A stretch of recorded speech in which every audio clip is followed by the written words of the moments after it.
ખૂબ જ ગરીબ દલિત એવા ધનીરામ માજીને કલ્પના નહોતી કે એક દિવસ પીએમ નરેન્દ્ર મોદી તેમના ઘરે આવશે।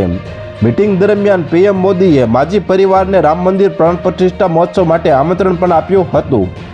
અયોધ્યાધામ રેલવે સ્ટેશનનું ઉદ્ઘાટન કર્યા પછી તેમના વ્યસ્ત કાર્યક્રમ વચ્ચે રામનગરી દલિત વસાહત મીરાપુરની મુલાકાત લીધી હતી, જ્યાં તેઓ ઉજ્જવલા યોજનાના લાભાર્થીઓને મળ્યા। તેઓ ધનીરામ માજી, તેમના પુત્ર સૂરજ માજી અને પુત્રવધુ મીરાને પણ મળ્યા હતા। પીએમ નરેન્દ્ર મોદીએ માજી પ્રભાવિત વિસ્તારમાં લગભગ 15 મિનિટ સુધી લોકો સાથે વાત કરી હતી। પીએમ મોદીનો આ કાર્યક્રમ તેમના સમયપત્રકમાં નિશ્ચિત ન હતો, પરંતુ અચાનક તે માજી સમુદાયની કોલોનીમાં પહોંચી ગયા, જ્યાં મોટી સંખ્યામાં લોકોએ હાર પહેરાવી તેમનું સ્વાગત કર્યું હતું।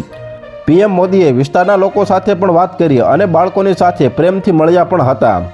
પીએમ મોદીએ સૂરજ માજી, તેમના પિતા ધનીરામ માજી, પત્ની મીરા અને તેમની માતા કૃષ્ણવતી સાથે વાત કરી હતી।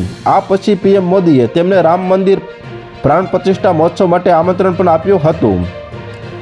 તો હાલ અત્યાર માટે આટલું જ મિત્રો। ફરી મળીએ નવી અપડેટ સાથે। તે પહેલાં વિડીયોને લાઇક કરી ગુજરાત ટોપ ન્યૂઝ ચેનલને સબસ્ક્રાઇબ કરી દેજો અને પાછળ બેલ આઇકન પણ દબાવી દેજો, જેથી તમને નવી નવી ખબરો મળતી રહે।